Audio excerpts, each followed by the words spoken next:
Maybe you would call me Everly Chilton, naive or too trusting.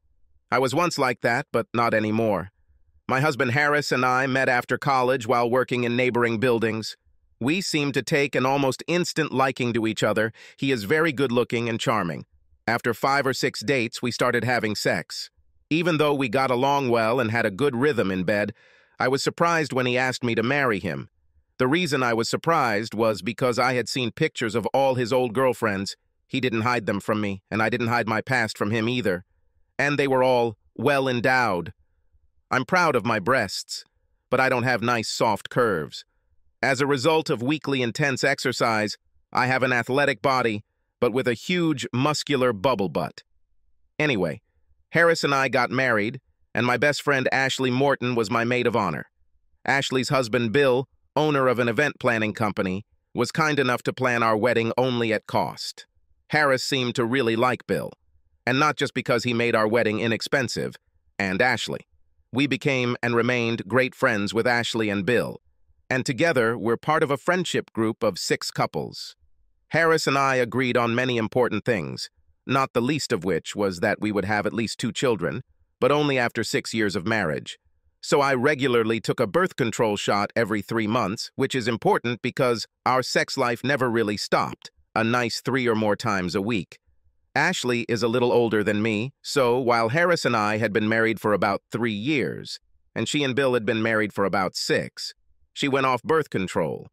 At that time, Harris and I shared almost everything except toothbrushes, and only our cars were different. I have a Prius, and he has a Dodge Challenger. He thought my car was too prim. I thought his car was too macho. He hates prim. I hate macho. Plus, while Harris is tidy in our house, his car, at least to me, looks like a pile of garbage, with papers, plastic cups, and sports equipment everywhere. So when we go somewhere together, I have to throw the trash from the front seat to the back seat before I can sit down. On that fateful Saturday in May, we were going to a local minor league baseball game, and were supposed to meet Bill and Ashley there. For some reason, I was ready before he was, which only happens 10% of the time, so I did a more thorough job than usual, cleaning his front seat too before sitting down, even spraying it with cleaner and wiping it down. Just before I finished wiping the seat, I noticed a small box under the seat. The label said, Trojan Treat Pack. I took out the box. On the front, there were 4 types of condoms listed. I didn't know there were so many, and there were 12 in total. I opened the box and counted 3 remaining. I carefully placed the box in my purse and got into the car just before Harris arrived. For the rest of my story to make sense, you need to know that my 2 passions, besides exercise, are theater and cooking. I had been an amateur actor most of my life and had been involved in a community theater production just 10 months before this big day. Also, I love experimenting with all kinds of spices and unusual dishes, which in 90% of cases are well received by everyone who uses them. Having done some of my best acting work, I was warm and playful in my conversations with Harris on the way to the game, while being angry inside and already working on a plan for what I would do about it. Despite the negative impact my discovery had on my mood, on the surface, I had a good time. I was tempted to tell Ashley about my dilemma, but then I realized that I had to go it alone and gather a lot more information before I made a decision on all aspects of my investigation and probably some form of revenge. One of the home team's players wore number 7, just like Hall of Famer Mickey Mantle. I secretly looked for it in the program. His name was Derek Voorhees. He was 23 years old, 6'3", 220 pounds, attending North Carolina at Chapel Hill, his first year on our AAA minor league team, and he led the league in home runs. Using a technique I had long learned, I became fixated on Derek as my anger began to boil over. Much later, after dinner with Bill, Ashley, and another couple, when we went to bed, I was not in the mood to have sex with Harris. However, during sex, I imagined myself fucking someone else. I had an incredible orgasm when I mentally had sex with the baseball player Derek Voorhees. Harris must have really enjoyed our fucking because then, as our sweaty bodies cooled and puffed, he whispered, "You really outdid yourself, Everly." Fun, yes, was the most I could say in response without anger breaking through my facade. Luckily, it was enough for him to start snoring after a quick kiss and a brief hug. Surprisingly, I fell asleep soon after, convincing myself that I needed a good night's sleep to think about my next move. I knew I had to do it quickly to get the box of condoms back to Harris's car. As I was taking out the ingredients to make the pancakes, my eyes fell on one of my homemade spices, a habanero-based blend that I use for Mexican dishes. I had an idea that made me whistle while I was making pancakes. Harris ate 6 pancakes. After breakfast, while Harris was washing our cars in front of the house, I took out a pin and an eyedropper. I mixed the habanero mixture with a little alcohol to thin it out, pricked each of the 3 packages of condoms in the box with a pin, and used a dropper to carefully inject the liquid into the condoms. I knew the dosage was unlikely to give me all the information I needed to catch Harris, but it was good revenge. Before I went out and hired a private investigator, I returned the Trojan box to exactly where it had been under the passenger seat in Harris's Challenger, and then tried to put it out of my mind. On Tuesdays and Thursdays, I work from home. I had sex with Harris on Monday and Tuesday, and again, I had to think about the hot baseball player in order to legitimately orgasm. Already on Thursday, around 1 o'clock in the afternoon, Ashley called me. "Everly, something is seriously wrong. My pussy is burning so bad I'm afraid I'll crash the car if I drive it, and Bill is at a meeting in the next town over. Could you please take me to a local clinic?"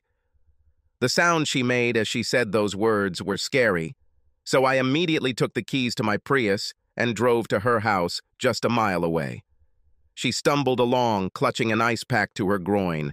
She had no explanation for the heat in her groin. Luckily, the local clinic was also nearby, and there was a parking space right in front of it. I helped her in and even checked her in using her insurance card and ID from her purse. After that, I asked the nurse if I could come in.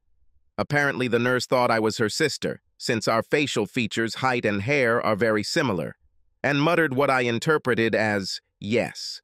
I walked up to the door to the room, and the soundproofing wasn't that good. I heard Ashley say, "It started during midday sex. I didn't go in, but went out into the lobby. Since Bill was out of town at lunchtime and Harris had condoms with habanero sauce, it didn't take a genius to figure out what happened. As hard as it was to believe, I couldn't think of any other rational explanation. Luckily, I had 20 minutes before Ashley came out, still bow-legged, but with a much less contorted and sweaty face, so I regained my composure and relied on my acting skills. On the way home, I briefly and delicately questioned Ashley. "Did they tell you what it was?" "They think it was an allergic reaction to a new skin cream I used on my thighs and crotch." It was a lie that Ashley stammered out. "How soon will you feel better?" I asked with an internal laugh. "Probably in 2 or 3 days. You won't have to make children for a while," I chuckled. Ashley didn't grin back. If there was any doubt, and there wasn't, it disappeared when I looked at Harris's red-hot crutch while he was in the shower. He asked out of sex when I faked it that night. "Sorry, Everly, but for some reason I'm not feeling well tonight." "It's okay, honey, get better," I answered with obvious concern, laughing to myself. After Harris fell asleep, I went to the 24-hour pharmacy, bought 2 condoms exactly like the ones he left in his box, and replaced them with new ones. I put the old condoms in a kitchen garbage bag and threw the bag in the trash outside. The next step was to catch them red-handed. I met with a private investigator, but when I found out how much it cost, I wasn't sure I could hide that amount from Harris. However, what I could do is talk to Bill, but I had to do it right. The following Monday, I had to fake an orgasm for the 2nd time in my life with Harris because I couldn't imagine the guy playing baseball. I invited Bill to lunch on Tuesday. He was a little surprised, but happily agreed to meet. He was confused when I told him it was about a surprise for Ashley, so he wouldn't tell her. I met Bill in a secluded place. He laughed and commented on its lack of charm. "This is a business meeting, Bill," I answered seriously. "Oh shit, what's happened?" "Before I begin, I need to get a guarantee from you in writing," and I handed him a simple 1-page document. This stipulated that in exchange for me providing him with valuable confidential information, he would keep this information secret for 45 days unless I gave him permission to disclose it earlier. Damages of $25,000 were provided in case of violation. Bill raised his eyebrows, looked deep into my eyes, and apparently concluded that the information was serious, and we both signed and dated the document. I told Bill what I had learned and that I needed his help in hiring a detective. He needed to pay using his business account, and when it was finished, I would give him half back. Bill, frustrated, simply picked at his food. I had more time to adjust, and I ate everything on my plate. Although the place was not cozy, it was good food. After lunch, Bill and I went straight to the detective's office and signed the contract. We gave him written permission to watch our homes, inside and out, and take photographs of Ashley and Harris. Bill and I worked out fake trips out of town over the next week, me on Tuesday and Wednesday until Thursday morning, Bill on Wednesday and Thursday, so that there would be no suspicion that we were out of town at the same time. During my fictitious absence, I worked in Bill's office and he worked in mine. We met with the detective on Saturday after our fake trips. Unfortunately, the news was, as we expected. Ashley and Harris had sex 3 times between Wednesday evening and Thursday morning in the guest room of Bill's home, and it was recorded in bright color or infrared with clear audio. The only good thing was that they didn't scold me or Bill. The question was, what to do about it? After talking with the private detective, Bill and I went to the park to discuss something. We foresaw this, so we thought about it for a while. I spoke. Bill, no matter what happens next, my friendship with Ashley is over, and my marriage to Harris is over. I won't interfere with what you decide to do, but I also want to get a little revving on both of them. More than revving ye with a habanero? He grinned, although the situation was not funny at all. Of course more. I snorted. I think I want to try to save my marriage, Bill said with the air of a hanged dog. It will depend on how Ashley reacts when I tell her.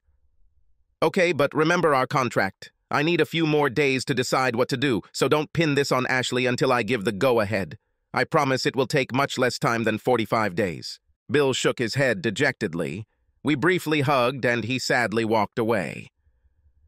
That weekend, I had to fake another orgasm with Harris.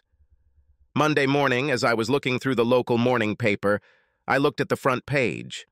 On the front page of the sports section was a photo of Derek Voorhees elevating hat to the hometown baseball crowd. The caption mentioned that he set a team record by hitting 3 homers in one game. I have an idea. Before I reveal my idea, I need to communicate 2 things for it to make sense. One flattering but probably proven truth, and one unflattering but definitely true, provable the truth. Jacques 1. My hard body is considered hot, and my face is considered cute. 2. When I'm wronged, I'm angry, nasty, overly vindictive, as half a dozen people from my past will testify with their hand on the Bible. That Monday morning, I found Bill between meetings. Bill, you can run into Ashley whenever it's convenient for you. However, there are 2 conditions on which I insist that you give her the opportunity to remain in the marriage. I need to know one, and I need her temporary consent to the other. Okay, Bill answered cautiously. I want you to make her admit how many times, over what period of time, she and Harris had sex, and who initiated it. And I need you to make her promise not to tell Harris what we know until I'm ready. You can do it? I concluded, holding both his hands and looking into his eyes. After a long pause, he replied, Fine. I'll talk to her on Wednesday and then call you on your cell phone. Bill called me Wednesday night and said that Ashley tearfully admitted that she had been having an affair with Harris for over a year, usually once a week, and that it started with him coming up to her and saying, I love your tits. My head almost exploded. Now I was ready for scorched earth revenge. I believed that Harris would want to save the marriage and that I could get him to do something that would go beyond all possible boundaries. Of course, I had no intention of saving the marriage, but he didn't know that. If he is not interested in saving the marriage, then I will develop another win-win plan. I didn't wait. I threw the case in his face. including a couple of incriminating photos from sessions recorded by our private investigator. The following Wednesday night, screaming like a banshee. I called him all sorts of names, destroyed 2 pieces of memorabilia from his youth, and threw his pillow and related items out of our bedroom and into the guest room. I then closed and locked our bedroom door and installed a newly purchased door strip between the doorknob and the floor. I ignored the begs and pleads at the door and actually slept for a while, thinking about how amazing my revenge would be. Harris begged and crawled for the next 3 days. Finally, I heard words that were music to my ears. "Everly, we can get through this. I love you very much, and I want you and me to have children. Please don't file for divorce. I will do anything to stay married. Anything." "Bullshit," I growled. "You say so, but you won't do it. I guarantee that you are too damn weak and care too little about me to complete the one simple task that I need to give to our marriage. More one chance." After that, I turned to leave. He gently grabbed my hand. "Please, Everly, darling, I mean it," he begged, and there seemed to be real tears in his eyes. I stopped and stared at him. He knelt down. "Okay," I giggled. "Arrange me a night with Derek Voorhees at a local luxury hotel." Then I turned and walked towards the garage to get into my Prius. "You can't be serious. You mean the baseball player? I could never do that. Even if I agreed to this, I have no way to do it. Here are some of his laments." I stopped at the garage door, turned to him and, with venom dripping from my mouth, growled, "I told you that you're not just a fucking cheater, but also a liar. You said whatever and lied. Fuck you. Tell me where you want your divorce papers filed." Then I ran out to the sound of his faint cry, "Wait!" During this time, Ashley tried to contact me. After avoiding her for a week, I accepted her call. After she admitted how sorry she was, to which I replied that she was only sorry Thatcher caught, she asked how I found out everything. "We were so careful, and whether you believe it or not, we never showed you disrespect," she whined. I didn't respond to her irrational whining, but I saw no reason not to partially tell her. "I get it because you're really stupid," I giggled. "Did I screw up?" she asked with true shock. "Hell yes. You called me to take you to the clinic with a burning crotch. I thought the skincare allergy story was fake, and I was sure of it when I was about to enter the room at the clinic and overheard you tell the doctor that you had just had sex." Ashley gasps loudly. "Bill wasn't there, and I realized that you were having an affair, and you were disgusting to me." Imagine my surprise when that same night I saw Harris with a red-hot crotch. After that, I hired a private investigator, and the rest is history. You are so stupid that you had the nerve to ask me to take you to the clinic right after you had sex with my husband. "Don't contact me anymore. You're dead to me," I shouted before ending the conversation. Our house was freezing as we coexisted for the next few days. I refused to have lunch with Harris. I listened indifferently to his pleas for some alternatives to stay together. When Monday evening came the next week, I showed him, but Moore did not officially file, divorce papers along with a draft lawsuit against Ashley for alienation of affection and asked where to serve him. He really broke down and cried. I gave him no mercy. Finally, he regained his composure and muttered, "If I agree to your proposal, it will be for just one night with Voorhees, and you won't file for divorce." Of course, I lied. He lied to me for over a year, so I had no reason to tell him the truth. For the next 10 days, I asked him once a day, "Have you already agreed?" "I swear I'm working on it, but it's difficult," was his typical response. Then one day he said, "You know what could help if I showed him a photo of you naked?" "Okay," I grinned. "But not a digital photograph, but a print in a closed, transparent case, which will be returned to me as soon as he looks." I prepared myself and found a clear case that will simply provide a white color if I try to photograph it. I asked Bill, not Harris, to take 2 nude photos of me, front and back.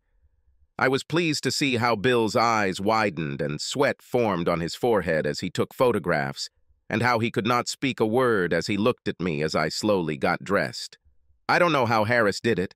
Derek must like fit women, but 3 days after I gave Harris the photos, sweating profusely and in a meek voice, he muttered, "I got Derek to agree. He's free next Monday night." I'll rent a room at the Four Seasons. Are you really going to do this? What? I growled. You think you can have sex with Ashley for a whole year and I won't go through with it? I'm looking forward to the best sex of my life, and don't ask me again if I'm going to go through with it. Just give me the key to the room and tell me when to meet him, after you sign this application, I said, throwing the one-page contract my lawyer had drawn up on the kitchen table. The contract stated that what I did as agreed would have no effect if either of us ever filed for divorce. Although I didn't really have much faith in Harris to set up my date, I liked being prepared. So I searched the internet and found many articles about Derek during his time as a star on the North Carolina baseball team, including 2 that mentioned his college girlfriend. She had a distinctive name, and I was able to track her down and talk to her on the phone. The only reason they broke up with her was because she didn't want the life of a baseball wife, and it was clear that he wanted to play for at least another 15 years. Derek's girlfriend from college told me 2 interesting things about him. 1, even though he is a super stud, he is modest and insecure about his sexual prowess. 2, he has a phobia about contracting STDs, and so they both get tested every few months. Without STD test results, he always uses condoms, which I don't like. Surprisingly, on Monday morning, Harris delivered me a key card for room 1725 at the Four Seasons Hotel. Derek wants to meet you at 5 p.m. for dinner, he squeaked in a voice as weak as a mouse's. Give me $140 for dinner, I replied. After Harris left, I took the rest of the day off and got a massage, crotch trim, pedicure, manicure, and facial. After the spa, I went straight to the Four Seasons. Up close, Derek turned out to be even more handsome and muscular than I thought. As expected, he was no fool. Graduated from New York's Chapel Hill. What surprised me was that he was extremely charming and funny. Derek tried to ask about my agreement with Harris, but I interrupted him. Holding his hand and looking into his sexy azure eyes, I said, "We won't talk about this, Derek. You can look at it as if someone gave you an expensive call girl for the night, with whom you can do whatever you want but without pain, and you don't even have to care whether she has an orgasm or not." I said this to ease any performance pressure he might have, as his ex-girlfriend warned me. Then I continued, "You can do it?" A smile wider than the Mississippi River appeared on his face. "I can do it," he grinned. "Also, I want you to know that condoms are not necessary. Here's my doctor's receipt from last month saying I got my 3-month birth control shot, and the lab report just 2 days ago saying I'm STD-free. He smiled even wider, but said nothing. Derek and I had a very pleasant conversation over dinner. I'm only 3 years older than him, so we didn't belong to different generations and we had a lot to talk about. It felt like it was just a first date between people who wanted to be with each other. The only difference was my initiative. After a light dinner, we walked holding hands through the beautiful grounds of the hotel and the adjacent park where children played baseball and young people played volleyball. After a leisurely 45-minute, we walked straight back to the front door of the hotel. "It's time to get payback from your dear call girl," I whispered in his ear, and then quickly kissed him on the lips. Obviously, this was said correctly. His smile grew even wider.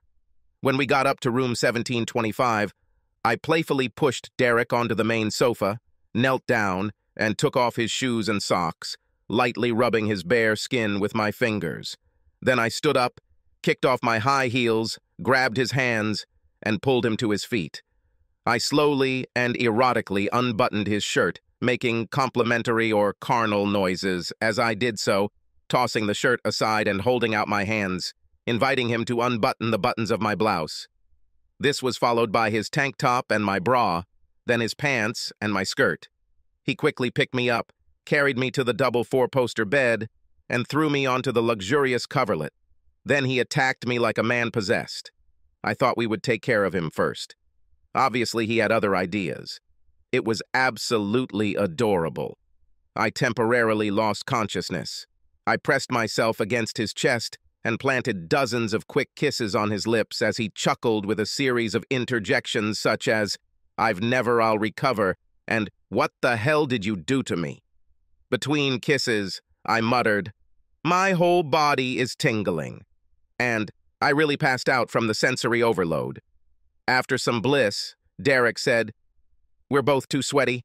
Let's take the covers off the bed, take a shower, and then get under the covers." "Sounds good to me," I grinned. The shower stall was richly decorated with multiple shower heads at different heights. We heated the water and then soaped each other up. Derek lifted me up like I weighed nothing and pressed my back against the wall of the shower stall. I've never had a partner strong enough to have sex with me like this before. It was divine. I temporarily blacked out again. Luckily, Derek didn't. Otherwise, we would both have fallen onto the tile floor. I came to my senses a little. He drilled me with a fluffy towel, picked me up again and carried me to the four-poster bed, and then pressed me under the covers, completely enveloping me in his arms. I almost never sleep after 6:30 a.m. When my eyes finally opened the next morning, the room was bright and the clock next to me showed 8:37. I slipped out of bed, did my chores, took a quick shower, and returned to bed. Derek sat on the bed with a grin. When he got up to go to the bathroom, I pressed my naked body against him. "I'm not done with you yet," I growled, gently squeezing him in my arms. "Woe is me," he sighed. I briefly lost consciousness for the third time this morning. I lay on top of Derek, stroking his face and shoulders, while he caressed the sides of my breasts as we muttered sweet nothings and fell asleep again. Sometime later, I woke up with a start, looked at the clock, which showed 10:32, and then poked Derek in the ribs. "Wake up, Rip Van Winkle," I giggled. "Checkout time is 11 a.m., so get your ass out of bed." We both climbed out of bed and used the toothbrushes and mouthwash provided by the hotel. "How about a quick shower?" Derek chuckled. "Hell no, I don't. I'll recover from communicating with you for another week." I quickly kissed him on the lips.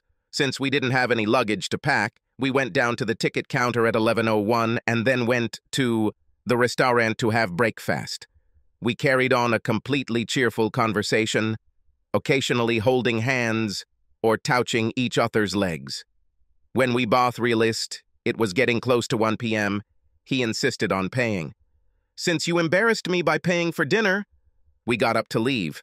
Leaving the hotel, we hugged. I looked into his eyes and said, "Last night was supposed to be just for you, but it ended up being more for me. I'm sorry." Derek laughed heartily. "This must be some alternate universe where a hot woman gives me the sex of my life and then apologizes." "The vision of your body and face is burned into my ID to remain forever," he chuckled. We kissed each other quickly, and then he said, "So now you are returning to your husband as a faithful wife?" That's what I told him. I smiled. I answered his question vaguely for two reasons. First of all, I didn't want to lie to him and tell him I was going back to Harris because I was divorcing his ass. The second reason was that my time with Derek was so amazing for both of us that I was afraid that he would want to sleep again. I would probably be too weak to resist, but I didn't want to cheat on Harris. Until the divorce was final, I would not have sex with anyone else, except this time with Harris's consent, because I did not want to stoop to Harris's level. We gave each other another passionate kiss. I wasn't in love with Derek, although it probably wouldn't have taken much to fall in love. I was very pleased to see how Harris was humiliated by my night with Derek. I shyly did not go into details, but smiled slyly. Fantastic revenge has been accomplished. Over the next 2 weeks, I fucked Harris several times out of mercy until completed negotiations for a new job in Washington, far from my current location. I also arranged for storage space and a moving company there, and rented an apartment in Northern Virginia for a few months. Harris was surprised and truly angry when I served him with divorce papers 15 days after my night with Derek, and told him that all communications would be through my lawyer and that I was leaving town. This time, instead of begging, he ranted, calling me a liar and a Jezebel. It had no effect on me, and I left for D.C. an hour after it was served. He should have been glad that I filed on the grounds of irreconcilable differences rather than adultery, and only asked for a 50-50 split of assets. I had already withdrawn my 50% of liquid assets. The ink had dried on my copy of the divorce decree just a couple of months ago when I was cleaning out my rental apartment in Northern Virginia on a Saturday. My new job was really working out, and I was planning on moving to a nicer place somewhere within the next month. In old shorts, a worn t-shirt, and dirty slippers, with her hair down and no makeup, I was doing a belated cleaning of my apartment when the doorbell rang. Since I lived in a safe area, I opened the door without first looking through the peephole. If I had looked through the peephole, I might not have opened it, given how ugly I looked at that moment. "Derek!" I almost squealed when I saw who rang my doorbell. "Hey, sexy Everly," he grinned. "You look great." The poor boy must have lost his sight. I wondered if that meant he couldn't play baseball anymore. "What are you doing here?" I hesitated. "Let me in and I'll tell you." He grinned. I moved away so as not to block the entrance. He came in and hugged me tightly, and then we both sat on the sofa in the living room. "The answer to the question has many parts," he began with a grin that seemed to widen. "The first part is that I was promoted to the major leagues and traded to the Washington Nationals after signing a 5-year contract. I have a new luxury condo less than a mile from here. The second reason is that I finally found you. I asked my agent to look through the court records and found that you filed for divorce. So I asked him to start looking. Luckily, your name is unique enough. I never knew Everly before, even if married and maiden names aren't that unusual. So I found you about a week before I signed my contract.